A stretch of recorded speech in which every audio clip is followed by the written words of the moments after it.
You're now tapped into the Instinctive Midnight Theory, where culture meets creativity beyond the algorithm. I'm your host, King Esseen, cultural creator, creative visionary. Here we honor the past, build the future, and connect the dots in between. Let's talk legacy. Let's talk story. Let's talk truth. Welcome to the theory. World, welcome to another edition of the Instinctive Midnight Theory. I am King Esseen, and with us today we have my esteemed and very valued good brother, filmmaker, musician, producer, Renaissance man extraordinaire, Mr. Victorious da Costa. Victorious, how are you, my brother? Thank you. Peace of scene. I'm good. I'm great. I'm black man good, mostly, but I'm good. Explain I think that. I'm gonna be black man good. Black man, Yeah.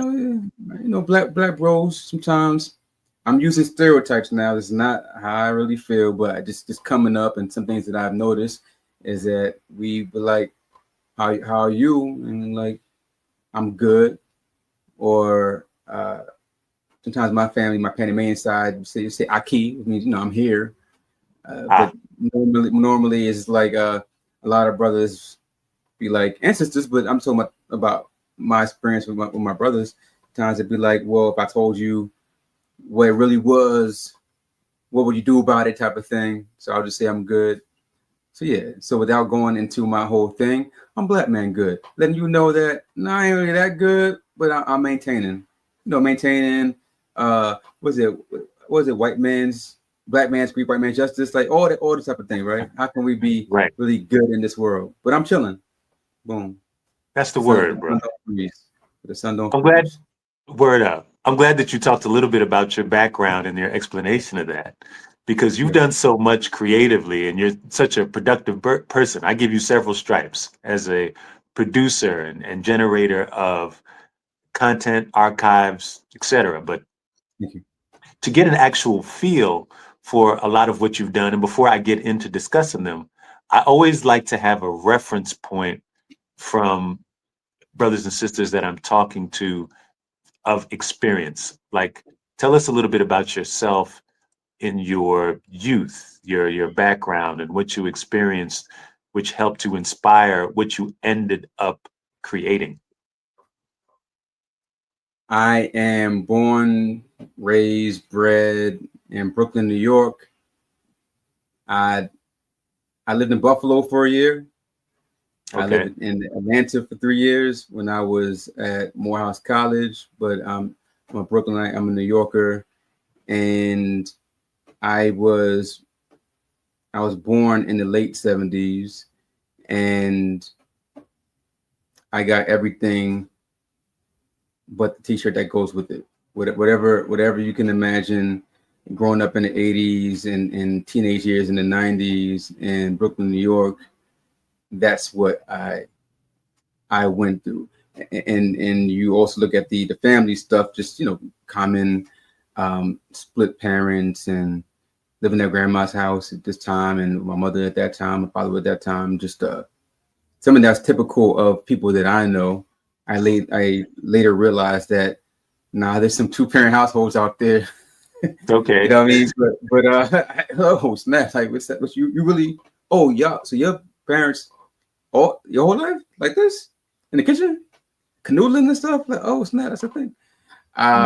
So I guess to tie a bow on your question, a lot of my experiences were defined in pain and the relief of pain, and so my film and my music, my art in general, sometimes reflects that, and other times presents an emotional solution to that for those who are still going through that type of thing.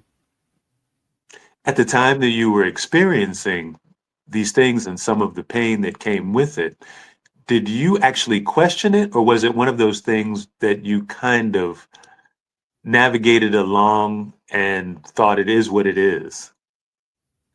So just how I was raised and how I came up, I didn't really clock it as pain.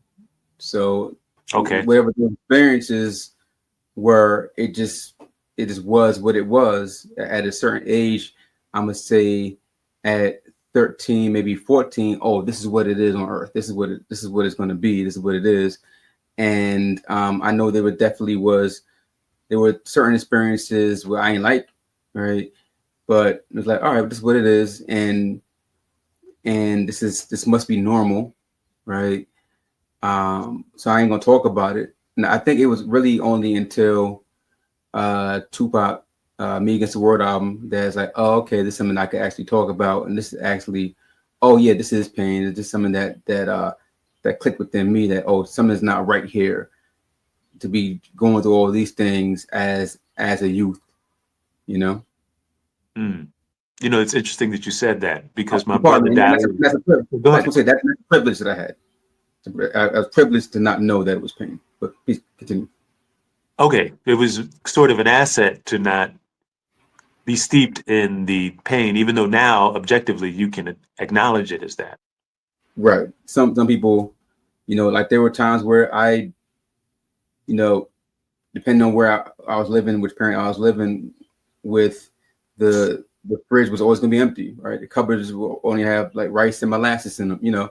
But every day though, there was some sort of a meal, whether it be a hero or, you know, go to the store and get $2-3 or whatever, you know, whatever you ain't spend on the cigarettes, I ain't gonna drag it, but whatever the food stamps can get, and the Marlboro, you know, that's spend the beef for dinner, right? So for me, it's like, this is not like this parent's house or that or this other person's house, but this is what it is to be here, and I'm eating, right? And so, but I think there are kids who was like, "Ooh, I'm hungry. This ain't right. Like, you know, everything's messed up." And so I do look at my pain, which maybe not always the best in relation to what it could be. That's why I say it's kind of like it's a privilege because for me not to realize that I was going through something different. I spoke to recently an adult who he realized in school that he was different from everybody else, and that's a whole nother kind of thing. Okay. Do you think that creativity in your life helped to sublimate some of the issues or some of the challenges? I don't know what that word means. Can you say sublimate? Sublimate means, how would I put it? You know, I want to say alchemize because of Okay. cultural Transmute. alchemy. Okay. But yeah, basically to raise from a lower state of existence to a higher, more sublime, hence sublimate state of existence. I recall that when my first grandmother died, my father came over, which I think I was 5 or 6. And even at that age, they had broke up when I was 3. You know, at that age, I was like, this is never seen him here before, you know. So something might be, you know, different here. And they sat me down. They said that my grandmother died. My grandmother's name was Gwendolyn Mary. We call her Gangang. Right? So Gangang died. And I was like, who killed her? Because I mean, you know, at that age, I'm still, you know, that's all I know. Someone died, someone had to get murdered, right? So figure out my trauma at that age. So now it said no one killed her. She had a heart attack. And so I didn't know anything about that. So I always had, and I still have this picture in my mind, is that like her heart exploded, right? And she's just like bleeding out. And I remember thinking her hands dragging on the outside of the project. She lived in Brookline Projects in Canarsie / East New York, Brooklyn. So I had that vision in my mind. I didn't tell that to them, but that's what I thought. Like, oh wow, that's tragic. That's what you saw. That's what I saw. I still see it. I still see what I saw. Like I can have a mental picture of her. It's like jacket, like heart attack. You gotta tell me what a heart attack is. I don't know what that is. I'm like hearts, blood, boom, damn. What a way to go. Right. And so I said okay. And I remember this, but my mother always would bring it up through the years, even her final years, how she was so in awe of me because I didn't cry and things like that. But I remember it was also, she had came back from Trinidad on a visit, I think going to Carnival, and they brought me a steel pan. She brought me a steel pan, and that's what I had been doing in my room when they called me out. And my room was my room was, it was a large closet. Her room was the garage. Just added context, in that basement, whatever. And I said, okay, can I go back now? You know, and she's like, oh, you were just so strong and da da da. We were like, wow, look at him. And I just was playing. He said, you just went and you just played the steel pan like nothing happened, whatever. I didn't realize until a couple years ago, or a few years ago, that was me causing the sublimation, right, of my pain, right? That it was through music. That was the only thing I knew to do. I found a way to play certain things on that steel pan that would express exactly what I was feeling. I didn't know none of the notes, right? I was playing exactly what was inside of me, right? I wasn't like on the wild kid, like I was doing whatever, right? And I realized that right now I really don't read music.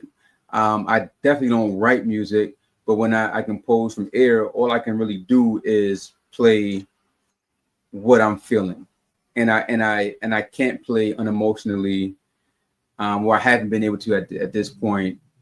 And I clocked it like, oh snap, I've been doing this. This has always been my outlet, not necessarily listening to music, but playing music, whether it be DJing, but mostly just like is making the music myself. And so whatever I went through in the 20 whatever years I was not making music at all, that kind of also clocks what I was going through, what I was not able to get out of me, because I just said goodbye to all of that, you know.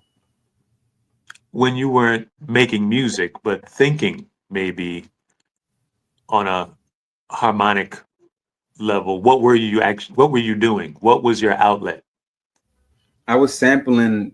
My homeboy Victor Leo, you know, from back then from Brownsville, he had the Canon. I'm sorry, not the Canon, the Casio FS1 or FZ1, something like that. It sampled for like 3 seconds, something like that, and we just had records and showed me how to sample. You know, you speed up the record and then you slow it down to get your thing, sampling drums. So we're just sampling for a long time, and my mother ended up buying me in high school the Roland MS1. It was $495, and she got me this MIDI keyboard for $199 by Novation.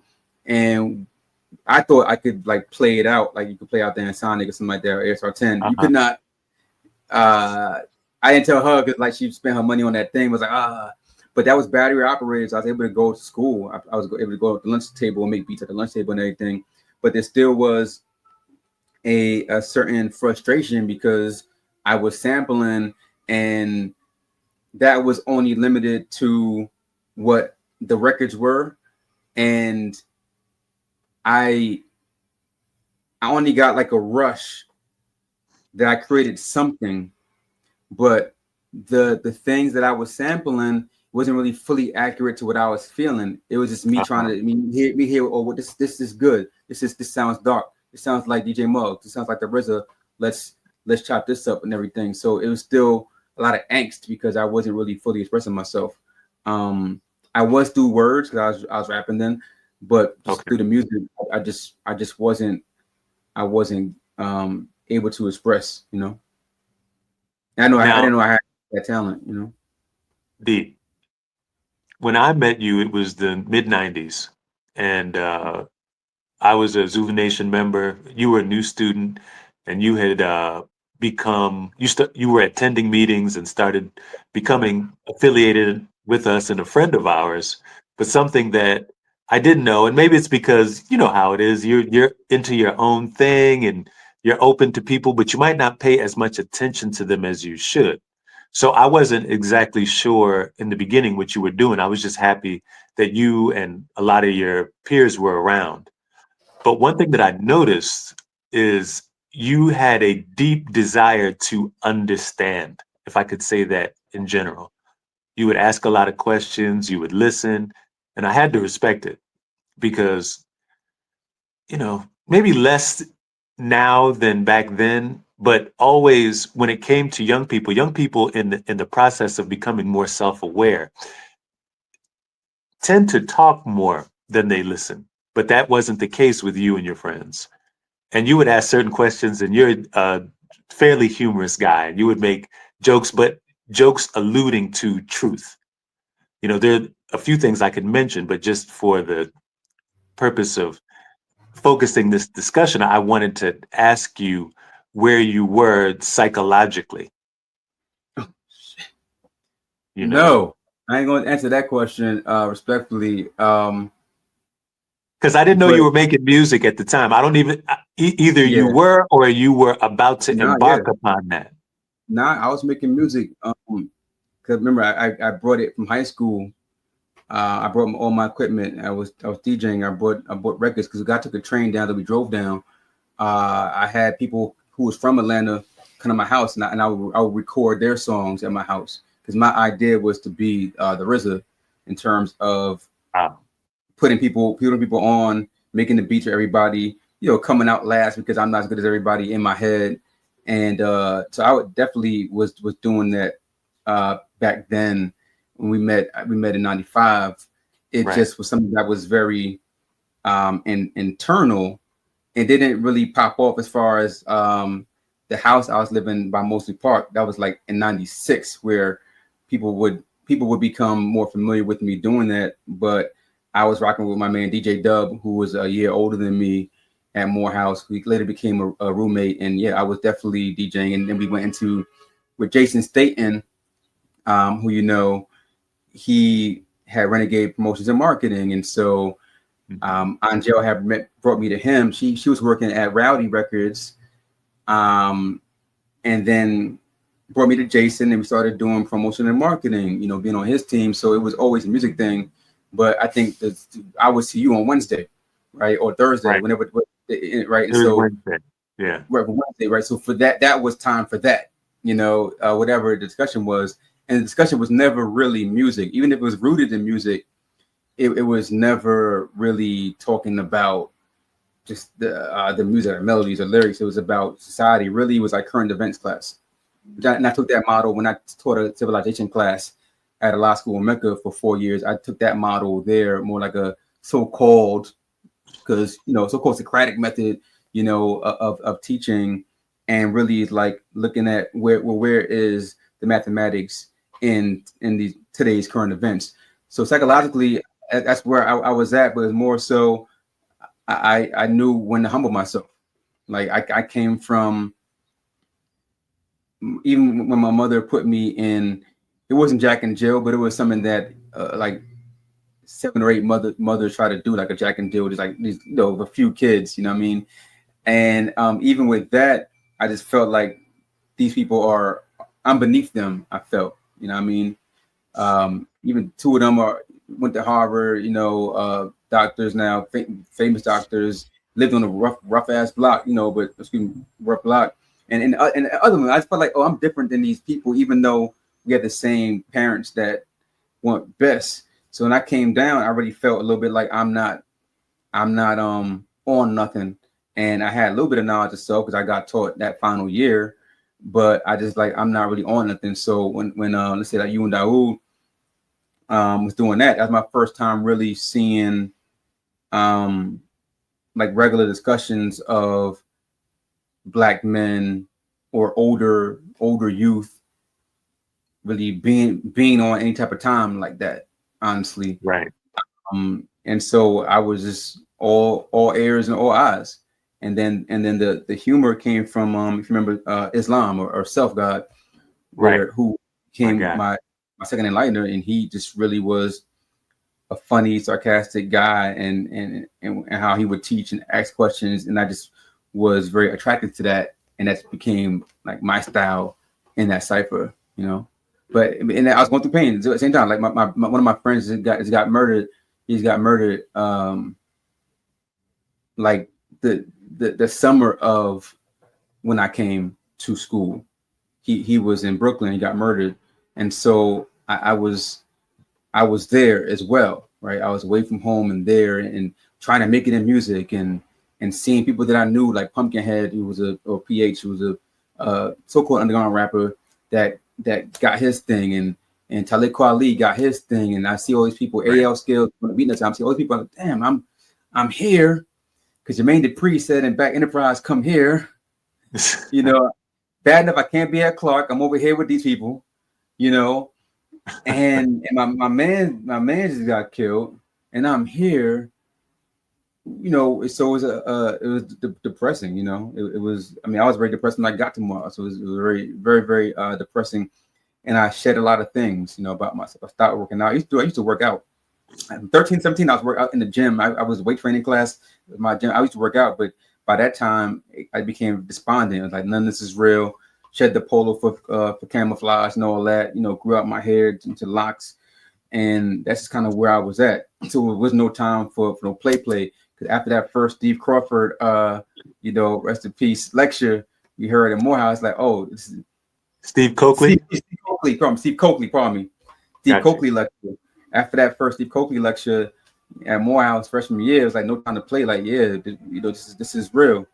And so for me, the Zoo Nation meetings was like the realest thing for me every week, Right. and I get to express myself. So that was the vibe. Yeah.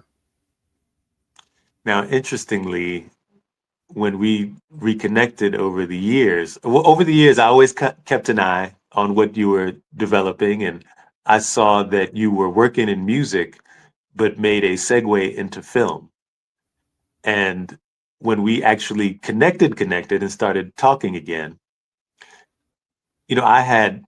because you had developed such success in film, I had assumed that film might have been your first love, and then you brought me back and said, hold on, it's not. Music is my first love. But what I wanted to know, and I'm sure some, others want to know, is what created the bridge between music and film for you?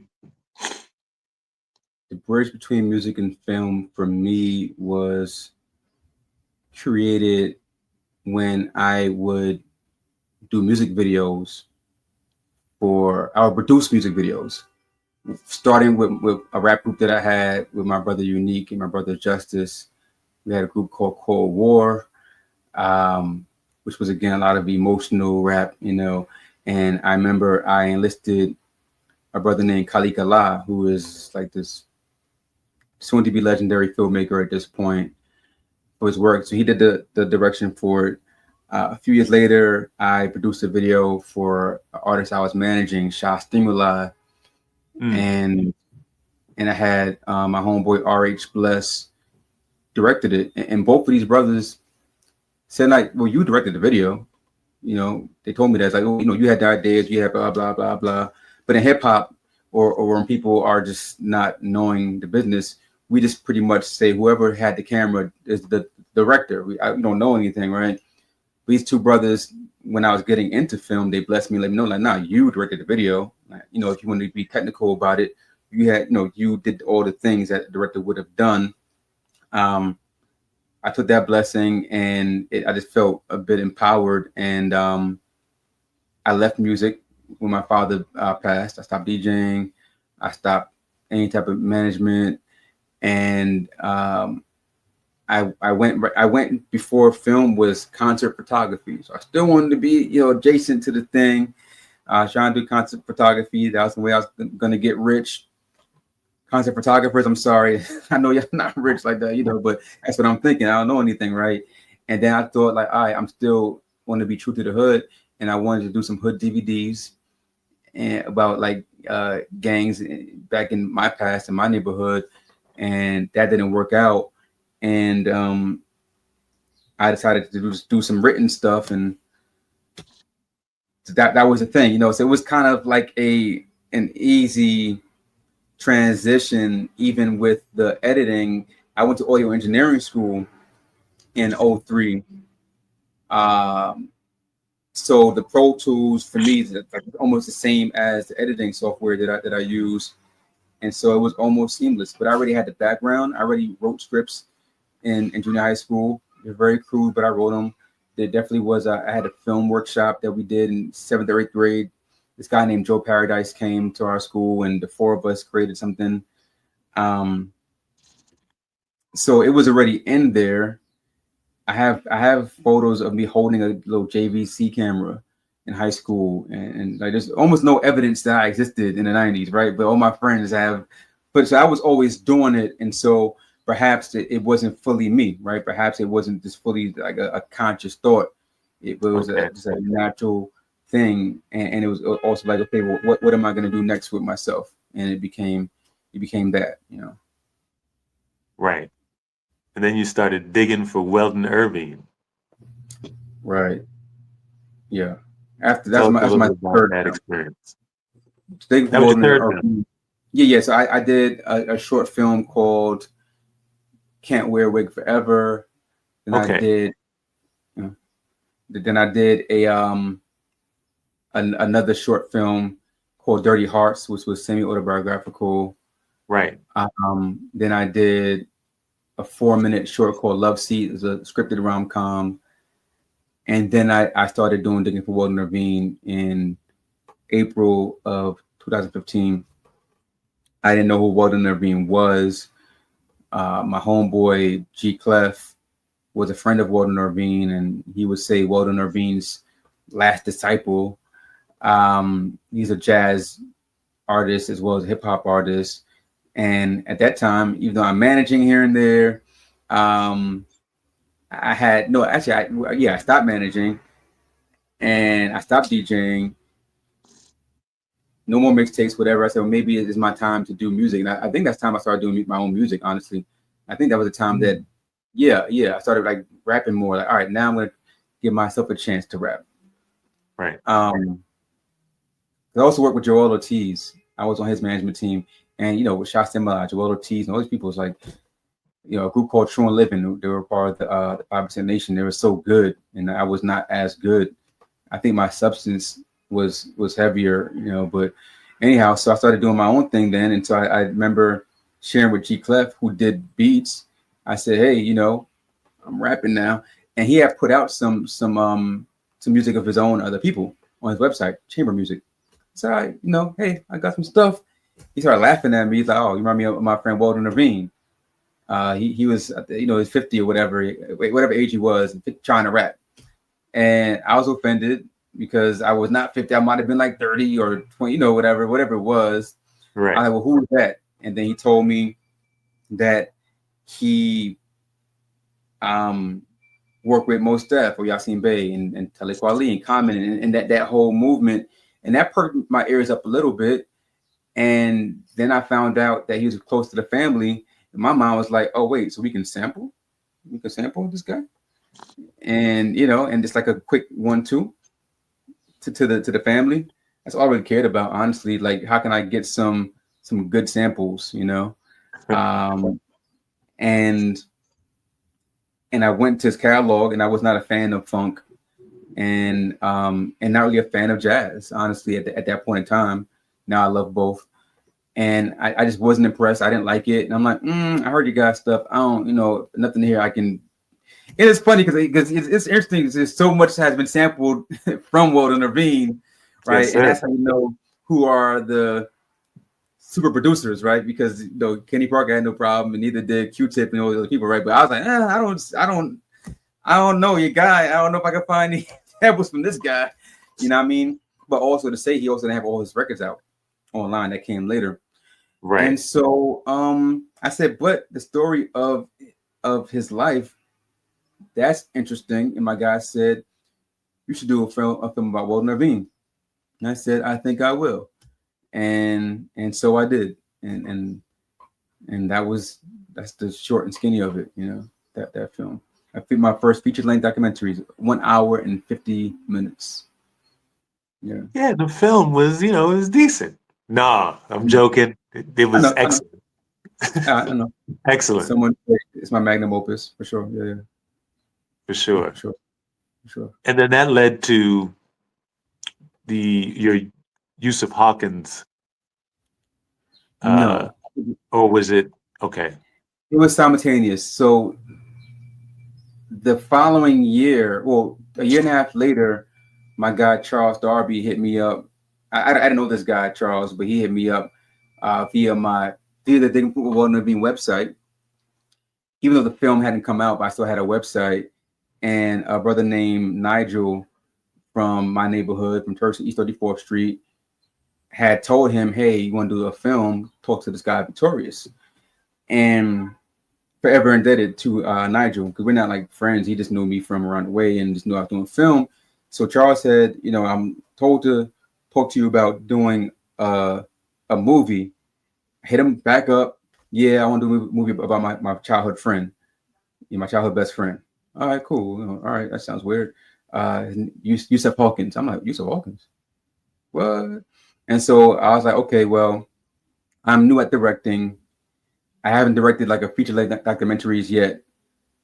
I was like, I can't do this, but I'm gonna show you how to do it. I'm still bored. We're gonna find you a director, and you know, but for now we're gonna start shooting. For the first year and a half, you could say I directed the thing. I directed the film. But then again, I was looking for someone who had more experience, and at the same time, I'm still doing digging for Weldon Irvine, and I felt Yusuf Hawkins deserves a director that at least had, you know, more than one thing under his belt.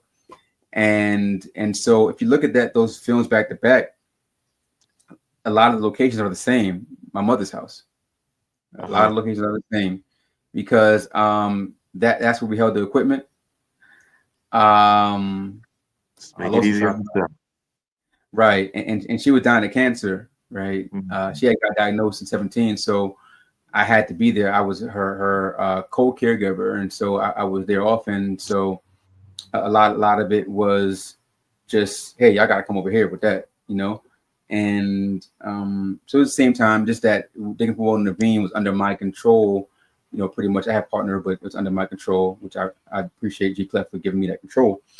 And so I was able to put it on the film festival circuit, and HBO ended up, after I found the director, Mutali Muhammad, HBO ended up giving it the green light, and it came out a year later after the George Floyd rebellions.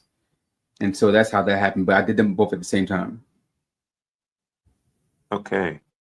See, and we could talk for a while about your great film work, but I wanted to, on an existential level, talk about how these types of craft relate and what it is, why it is that you're able, or that you have vision in film as well as music, especially with your new project, Vin Victory.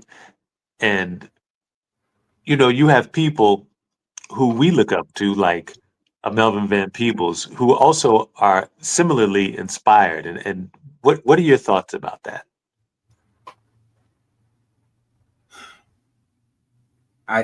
So thinking about, and thank you for even, like, to hear someone say, "Oh, yeah, Melvin Van Peebles and you." That's an honor. That's someone that comes to mind when thinking about me. That's like, okay. And I might even be on track age-wise, you know, because he also did some corporate stuff and some stuff on the side as far as art. I haven't seen every interview.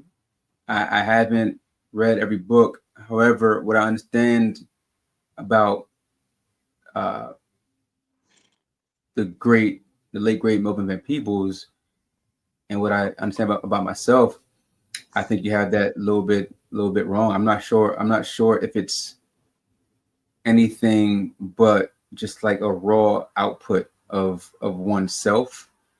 I don't know if, let's say the word talent is applicable, only because talent is something that is always in the eye of the beholder. It's always about external analysis, what people might call talent. Is this person talented or not? Or does this person have the aptitude or range or da-da-da? When I look at him, he said something. He said one time, you know, he does, I'm paraphrasing, I ain't gonna curse, though, you know, you curse, but you know, it's like I do, right. I do things, and maybe people will like it. If you don't, okay, I'm gonna like it, right? And that's how I move as well. And I think that any artist, if they move like that, they can too triple up their output, You know, I do see the similarities where I did exit interview, my short rom-com, and I produced Right. and I wrote a great part of the soundtrack. He did that as well, Right. right? He did his own soundtracks because he wanted to make sure that whatever was being put out was him, and there Right. was no room for buffers. And I didn't get that from him, but I think that I have that same uh, revolutionary spirit that he has in the context of today's world. You know, Right. obviously. So again, it's very heartwarming to think of Melvin Van Peebles and all that he did, even doing visual art. You know, Right. but I don't know if it's I don't know if we applaud the art or if we just applaud the man, right? Um, I don't know if it is art. I just think that it's just what we see is remnants of Van Peebles everywhere. It's like you'd see, it's just like his bloodstains and his fingerprints, and if it's art, then so be it. Then it's art, right? If whatever Right. it is art. Then okay, it's art. But we're just seeing him. I think in every writer, the characters I see to be true. Every character is a part of that person. Even the villain is a part of what that person wants you to think they are not, right? Or they fear that they might be, or every hero is what they want you to think they are, or what they want themselves to think they are, or what they really are, or what they used to be. And even all the people and things are figments of their imagination and live inside of them. And so that guy was a rock star, right? And he passed, I think at 89. But if you said he passed at 150, I would have been like, yeah, that sounds right too, because Right. he did so much on the other side. Where it's like a Ernest Dickerson, I think, who did Juice maybe 40, I think, something like that. And he told me, because I was tripping. He told me when I was 40, like, don't trip on that, you know. So yeah, I don't know if I answered the question, but that's just how I feel that connection, and his example you can see in Mario Van Peebles' eyes. Right. You know, you look at his eyes, you can see that he understands, and whether the output is the same, you can see he is also a part of the, if you were going to call it the art, right? I think Mario Van Peebles is the art of Melvin Van Peebles, where you might not love everything that he, or you can't even like name everything that he's done. He's done a lot of things, right? But he does, and I like to move with that with movies, and I'm learning to move with that as far as film. Not as brave as Weapon Man Peoples. He used his voice, by all accounts. It was like Fred Sanford singing, you know, At Last, right? But yo, Right. you're gonna get this work though. You're gonna get that, and you're gonna buy this record, and what it's gonna be, it's not gonna be Paul Robeson or or Neo, but you're gonna get Melvin Van Peebles, right? And he was here, and that makes that worth listening to, not because it sounds sweet and it's like honey, because this is a man who gave everything. He gave everything from himself, and that is something that you won't see again. So maybe me, I don't know. You know, I don't think it's even a question of whether you answered my question. You answered the question and you spoke to a lot. When art, and we're learning a lot with these discussions about art and how it relates to the human and the human condition, experience, so on and so forth. And art is the extension, amongst other things, is the extension of oneself. And Mhm. something that I philosophically hold to be true is that, starting with belief, I think that belief is fueled by desire, not Mhm. lustful desire, but desire, period.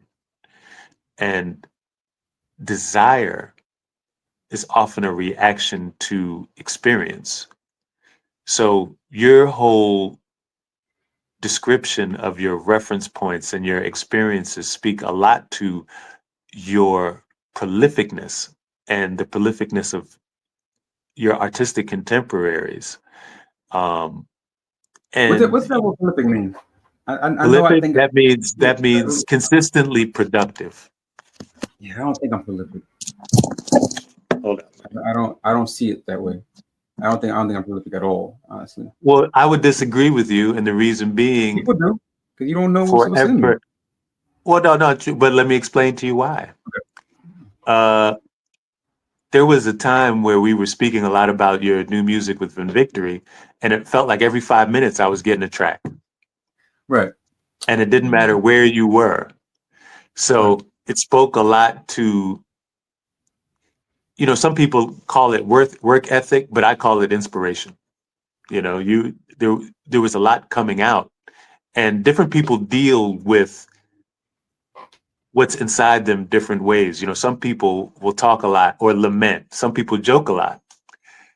Some people are out here debating or fighting. But a cat like you will create. And I've noticed that with a lot of other artists. That's how you engage and deal with what's going on within. Right. I'll take it, but I don't see it for myself. But I'm sure. I don't know if I'm over here dying empty, as Jazzy Jeff or whoever else said. I don't imagine, and I haven't researched either. I haven't researched this, but I don't imagine like August Wilson, or say Van Peebles, maybe August Wilson. So I don't imagine Van Peebles having things left on the table. But I know internally, I have things left on the table. I know that what you might say every 5 minutes, for me, sending you some music every week, but knowing that I could have done so much more, but I just couldn't. I think I'm limited by my abilities at some times, but also limited by all the things that I'm doing. And so I'm a jack of all trades. Yes, it's jack of all trades, master of none, blah, blah, blah, blah, blah, better than the master of one. So that's where I'm at, jack of all trades. And I know that's amazing.